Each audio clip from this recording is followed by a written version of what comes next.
As mães solteiras têm direito de receber auxílio financeiro do homem apontado como o pai da criança. Quando começa a valer esse direito e como garantir uma gestação assistida? Como se calcula o valor da pensão? Esses são os principais temas de hoje do Pensamento Jurídico, uma produção da Associação dos Magistrados Mineiros, a AMAGES. Para falar sobre o assunto, nós vamos conversar com o juiz Renan Chaves Carreira Machado, que é titular da 12ª Vara de Família da Comarca de Belo Horizonte. Ele é magistrado há 18 anos e já passou por 5 comarcas, 2 delas no Rio Grande do Sul, Triunfo e São Borja, e 3 em Minas Gerais, Nanuque, Contagem e Belo Horizonte, onde está há 7 anos. Ele também é professor de Direito Constitucional da Universidade Salgado Oliveira, a Universo. Doutor Renan, obrigado pela presença e entrevista. Um prazer recebê-lo aqui no Pensamento Jurídico. O prazer é nosso. Eu cumprimento toda a equipe, os telespectadores, e me coloco à disposição. Muito obrigado. Teremos também o quadro Pensamento Literário, em que o senhor fará indicações de leitura para os nossos telespectadores. Doutor Renan, iniciando a nossa entrevista sobre esse tema, vamos começar esclarecendo o que são esses alimentos gravídicos, né? Como é que eles se caracterizam e o que a lei fala sobre eles? Os alimentos gravídicos, eles foram introduzidos no nosso ordenamento jurídico em 2008, a Lei 11.408. Na verdade, o Código Civil previa que a personalidade jurídica começa com o nascimento com vida, mas põe a salvo os direitos do nascituro. Então, essa lei veio preencher essa lacuna, né? Assegurar uma gravidez saudável, uma gravidez sadia, para que o nascituro possa nascer com vida e com saúde. Mas a vida não começa depois do nascimento, mas começou antes, na concepção. Exatamente. Embora a existência jurídica se dê com nascimento com vida, né? Mas é necessário resguardar, né, os direitos do nascituro, aquele que está para nascer. Então, quer dizer, nesse caso aí, o que se estabelece é a responsabilidade civil desse suposto pai. Exatamente. Os genitores, né, o que a nossa lei assegura, eles são responsáveis pelo sustento da prole, dos filhos, né? E essa responsabilidade foi estendida para antes do nascimento, para o período da gestação. E não se trata apenas de alimentação, é mais amplo até, né? A lei define que ele terá que subsidiar a gestante, né, em todas aquelas despesas adicionais que sejam decorrentes da gravidez. Assistência médica, assistência psicológica, médica, todo aquele gasto adicional pré-natal, né, que seja decorrente da gravidez. Agora, isso a gente parte do princípio que deve ser concedido também após a confirmação da paternidade. Como é que se faz isso se não é possível, por exemplo, um exame de DNA, já que a criança ainda não nasceu? Esse exame até é possível, só que ele pode trazer risco à gestação e é um exame com custo muito elevado. Então não é recomendável. Então não é recomendável, né? É curioso até lembrar que a lei, ela dispunha que se a paternidade for negada pelo suposto pai, seria obrigatória a realização do exame, essa confirmação. Isso foi vetado, não está na lei. Então, o que nós temos que buscar são outros meios de prova, né? A Constituição fala de todos os meios lícitos são admitidos. Então, nós temos cartas, e-mails, mensagens, prova testemunhal, qualquer forma que estimule esse relacionamento entre eles. E a lei fala indícios de paternidade, porque a certeza só virá depois, né? Após o nascimento, caso se faça um exame. E se logo após o nascimento faça esse exame e se identifique que esse não era o pai? Como é que fica aquela responsabilidade já assumida no anterior, aquela indenização feita pelo suposto pai? É mais um artigo da lei também que foi vetado, né? Ele impunha um certo ônus à gestante pela atribuição a um suposto pai que não se confirmou. Mas a lei, como foi sancionada, não traz nenhum tipo de punição a respeito. Então não há os alimentos não há devolução. devolução. A regra em se tratando de alimentos que eles são irrepetíveis.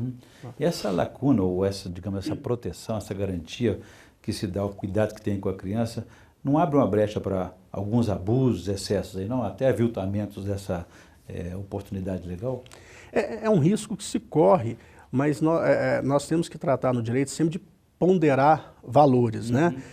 De um lado, nós temos a necessidade de assegurar uma gestação saudável, lembrando que, nessa fase, o reflexo de um problema pode perdurar por toda a vida. Então, é necessário todo um cuidado especial com a prole, né? Com a prole que está sendo gestada.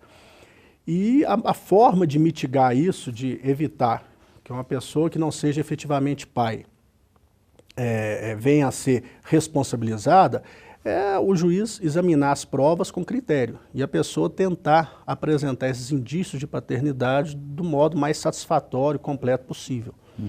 Isso a gente pode traduzir esses alimentos gravídicos como uma pensão alimentícia ou responsabilidade civil? Como é que se caracteriza isso? É pensão alimentícia, exatamente. É uma pensão alimentícia, tanto que, após o nascimento, confirmada a paternidade, se converte em obrigação alimentar e aí já como o filho sendo titular do direito. Entendi. Agora, durante esse período, então, digamos, da gestação, da maternidade, essas despesas, elas são divididas ou elas são todas elas do pai? Segue a mesma lógica da pensão alimentícia, tanto na fixação quanto na responsabilidade de cada um. Né? No caso da pensão alimentícia, nós temos que os genitores são igualmente responsáveis. Então, as despesas dos filhos têm que ser rateadas, custeadas em igualdade de condições. No caso dos alimentos gravídicos, a mesma lógica. E também na forma de fixar, segue aquele binômio necessidade e possibilidade. Né? É a necessidade, no caso da gestação, e a possibilidade de quem vai prestar. Muito bem. Doutor Renan, eu vou fazer um intervalo agora. Eu gostaria que no próximo bloco você explicasse para a gente como é que se calcula essa pensão alimentícia, esses alimentos gravídicos, e também esclarecer para a gente quando o suposto pai está impossibilitado de arcar com aquele compromisso, com aquelas despesas. A gente volta então em instantes. Daqui a pouquinho a gente fala para a gente.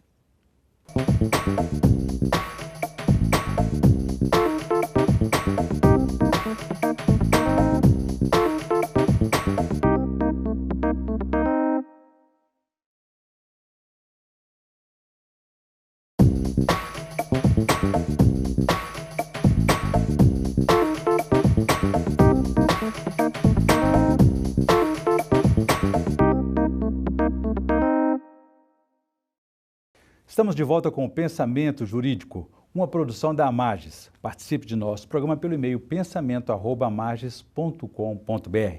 Hoje estamos discutindo sobre os alimentos gravídicos, que é aquela situação em que a mãe solteira tem direito a um auxílio financeiro daquele suposto pai. O nosso entrevistado é o juiz Renan Chaves Carreira Machado, titular da 12ª Vara de Família da Comarca de Belo Horizonte. Doutor Renan, então deixei para você uma questão no bloco anterior sobre como é que o magistrado, naturalmente, que vai arbitrar essa situação, calcula essas despesas, essa pensão alimentícia, chamados alimentos gravídicos? A lei não estabelece percentuais ou valores. O que ela dispõe é que, na fixação de alimentos, sejam gravídicos ou sejam os alimentos não gravídicos, o juiz deve atentar para um binômio, possibilidade e necessidade. Ou seja, a possibilidade de quem vai prestar, no caso dos alimentos gravídicos, o suposto pai. E a necessidade, eles têm que ser suficientes para satisfazer as despesas, né? No caso dos alimentos normais da prole, no caso dos alimentos gravídicos, aqueles gastos adicionais durante a gestação e que decorrem dela. E por quanto tempo seria aí confirmada em seguida pelo DNA, é permanente, né? É permanente até que se alcance a maioridade e mesmo após a maioridade não é possível, né, desde que continue presente a necessidade, né? No caso em que o filho ou a filha alcance a maioridade, continue estudando ainda sem condições de manter a própria subsistência. Agora eu deixei outra questão, professor, a respeito da impossibilidade. Caso o suposto pai não tenha condições, seja desempregado ou a própria gestante seja desempregada, como é que fica essa situação e até onde que vai essa responsabilidade? O desemprego não afasta a obrigação, né? Mesmo desempregado, o suposto pai ele tem que, de algum modo, contribuir para o sustento, né, do filho ou, no caso da gestação, suprir aqueles gastos adicionais decorrentes da gravidez. O desemprego não afasta a obrigação alimentar, porque a necessidade alimentar, de saúde, de vestuário, etc., elas são permanentes, né? Elas não cessam porque o suposto pai ou o pai, após confirmada a paternidade, está em alguma dificuldade. Eu não sei se nesse caso dessa lei de 2008, mas de acordo com o novo Código de Processo Civil, no caso da pensão alimentícia, aquele que descumprir essa determinação pode ser preso. É o mesmo caso dos alimentos gravídicos? Da mesma forma, da mesma forma. A execução dos alimentos, nós falamos em execução naquela hipótese em que, uma vez fixada a obrigação alimentar, ela não é cumprida. Se ela não é cumprida, passa a ser a execução forçada.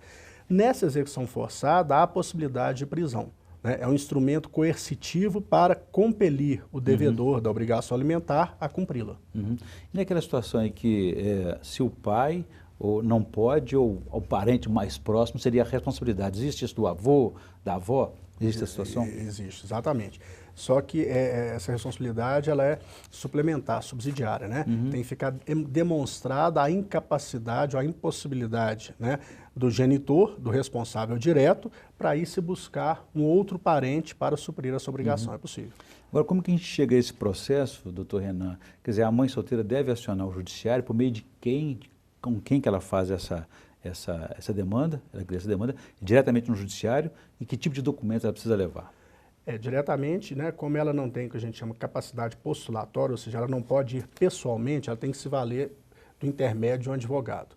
Se ela não tiver condições de contratar um advogado, ela deve procurar a Defensoria Pública, né?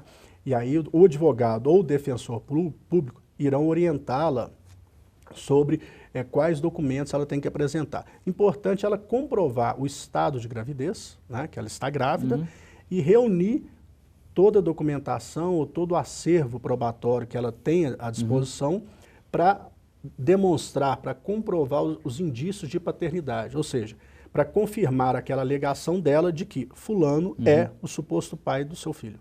E o acesso à justiça gratuita não precisa de comprovação?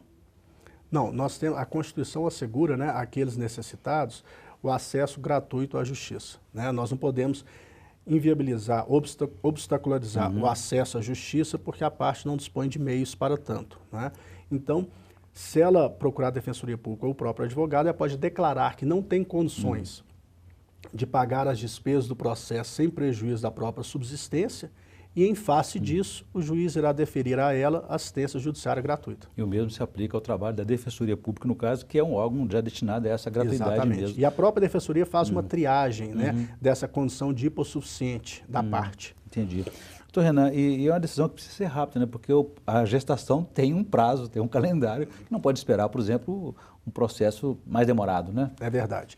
Nesses casos, né, até como o caso também de alimentos, né, nós podemos fixar alimentos provisórios, né? No caso da lei de alimentos gravídeos, o juiz já se convencendo dessa suposta paternidade, ele já fixa de imediato. O suposto pai, ele é citado, ele tem um prazo também exíguo para se defender, que é um prazo para contestar de 5 dias apenas, então um processo célere exatamente em decorrência da limitação temporal da gravidez. Tipicidade, né? Senão ela perde o sentido, né? Exatamente. Agora, se a defesa, por exemplo, alegar que o tratamento ou assistência médica, psicológica, deva ser feita pelo SUS, Sistema Único de Saúde, ele pode alegar isso para não ter que arcar com despesas maiores no sistema privado? É possível essa alegação, é difícil generalizar, porque cada caso é um caso, né? Então, dependendo da especificidade e do que o Sistema Único de Saúde oferece, né, o juiz vai avaliar se é possível obrigá-lo a suprir essas despesas ou não. Porque nós sabemos que o nosso Sistema Único de Saúde, lamentavelmente, ele não consegue atender a todas as demandas, né?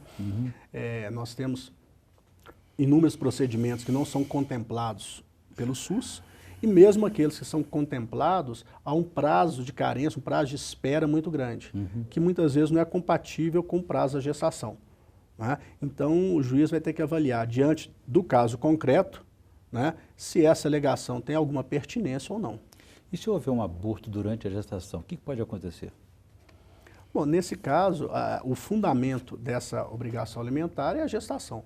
Se ela for interrompida, né, aí extingue essa obrigação. Muito bem. Porque cessada a gravidez, não há que se falar mais alimentos gravídeos. O processo fica encerrado, então. Sim.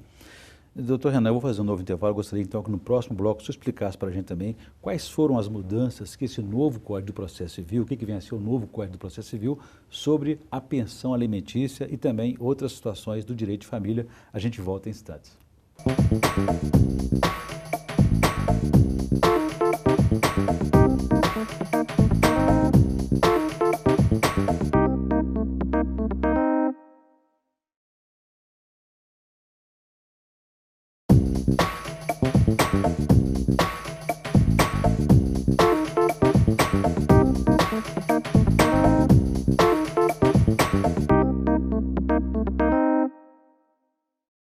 Estamos de volta com o Pensamento Jurídico, uma produção da Amages. Hoje estamos discutindo sobre os alimentos gravídicos, que é aquela situação em que a mãe solteira pode reivindicar aí um auxílio financeiro do homem que é apontado como o pai da criança.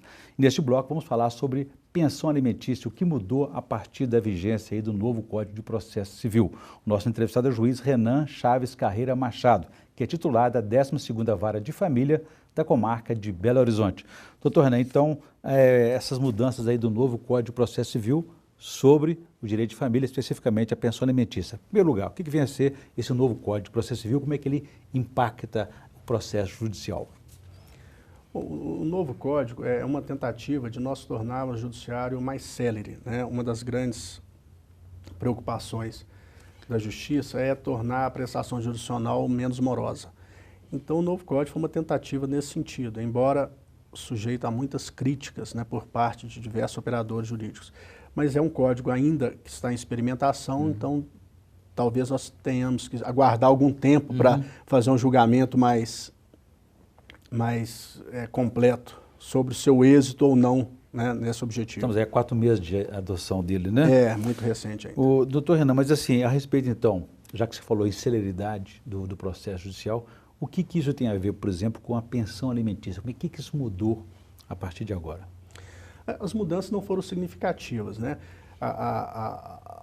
Em linhas gerais, manteve-se o que dispunha a legislação anterior.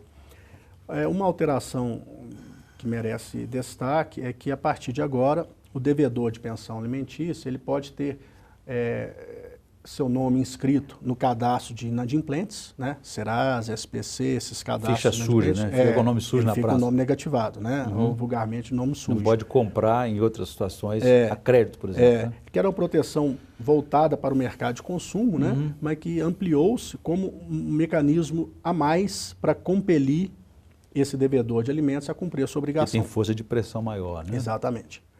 Então, essa foi uma das mudanças. Eu gosto sempre de lembrar que a nossa Constituição, no artigo 227, ela estabelece que é dever da família, sociedade do Estado com prioridade absoluta. É a única passagem do texto constitucional que a luz esse tema, prioridade absoluta.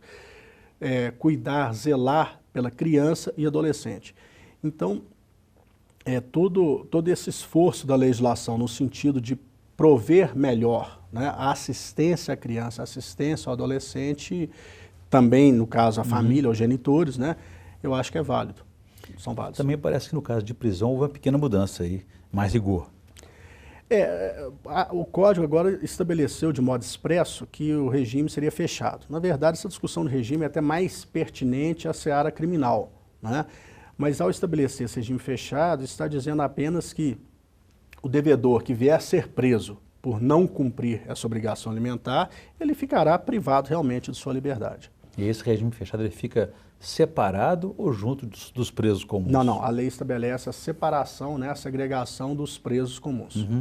Uma outra decisão, não sei se é recente, se é desse influência do novo Código, é a questão também daquele percentual do débito automático do salário que fica comprometido. Sim. Isso, na verdade, até já existia na legislação anterior, que no caso da execução, uma das formas de se satisfazer, né, a dívida é você pegar um percentual do salário, da remuneração, da renda da pessoa e destinar ao credor, né?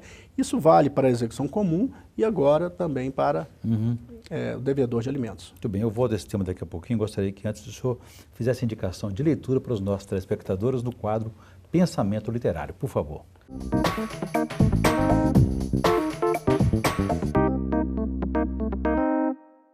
Bom, eu gosto sempre de indicar os clássicos, sabe? Eu acho que os clássicos, se eles se tornaram atemporais, se eles sobreviveram ao tempo, é porque tem algo a nos dizer, né?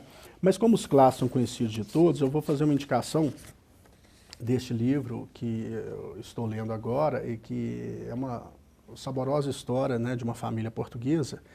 E a indicação é porque o tema central é a família, né? Os conflitos, as relações, tudo que gira em torno da família, que eu acho que acaba sendo, né, de onde gravitam todos esses problemas que nós estamos discutindo. Referência de mundo que a gente tem também. Exatamente. Né? É a nossa base, né? Uma boa indicação. Doutor Renan, voltando ao nosso tema aqui, da questão da pensão alimentícia e também dos alimentos gravídicos, né? A questão, nós não falamos a respeito da guarda, a guarda da criança após aquele processo dos alimentos gravídicos, ela pode ser discutida ainda no processo ou não? Não, ainda não, porque, como eu disse, a existência jurídica, ela inicia com o nascimento com vida, né? Então, nós só vamos poder falar de guarda após o nascimento, né? Entendi. E eu aproveito para lembrar que hoje o regime legal, né, é a guarda compartilhada, ou seja, o poder familiar ele é exercido igualmente entre pai e mãe. Na questão da prisão ainda, a partir de quando se determina a prisão? A partir da negativa ou do atraso no pagamento? Como é que se caracteriza esse momento? A prisão, ela é, na verdade, um instrumento coercitivo para obrigar o devedor a cumprir a sua obrigação. Né? Sendo um instrumento coercitivo, ela vai ter a sua... Vai ocorrer quando? Quando ele citado deixa de pagar ou não justifica porque não está fazendo esse pagamento. Né? A partir da inadimplência e de uma execução é que pode ocorrer essa prisão. Entendi. Vou aproveitar até só fazer uma ressalva, algo que foi dito anteriormente no quadro, me ocorreu agora, sobre, no caso de uma condenação a alimentos gravídicos e descobre-se posteriormente que não é, o suposto pai não é efetivamente o pai da criança. Embora eu tenha dito que os alimentos são irrepetíveis, né, é possível esse suposto pai que não se confirmou pleitear uma indenização da mãe, porque a legislação nossa veda o enriquecimento sem causa, enriquecimento ilícito. Então, isso é algo polêmico, mas é admitido. Uma forma também de evitar abusos, né? Evitar abusos, alguns excessos. O que eu disse apenas, talvez não tenha me expressado bem, é que a lei, um artigo que foi vetado da lei, prevê uma sanção à genitora. Sanção não existe. Né? Era isso que eu pretendia dizer. Sanção não existe, mas esse reembolso é possível. Entendi. Agora, avançando um pouco nessa discussão da direito de família e essas mudanças do novo Código de Processo Civil, a respeito do divórcio, separação do casal, divisão de bens, houve mudanças? Não houve mudança significativa. O que o Código prestigiou e passou a prestigiar mais é uma solução negocial, uma solução, um incentivo maior a uma composição consensual. Porque se nós estamos falando de família, o ideal é que a intervenção do Estado seja a mínima possível, que as partes consigam resolver suas pendências, seus conflitos, né, por elas próprias. Quer dizer, investimento maior na mediação, até para evitar sequelas na educação, no crescimento dos filhos. Né? Até porque uma solução, quando a solução parte é construída pelo casal, né, a chance de êxito é muito maior do que uma solução imposta pelo judiciário. Muito bem.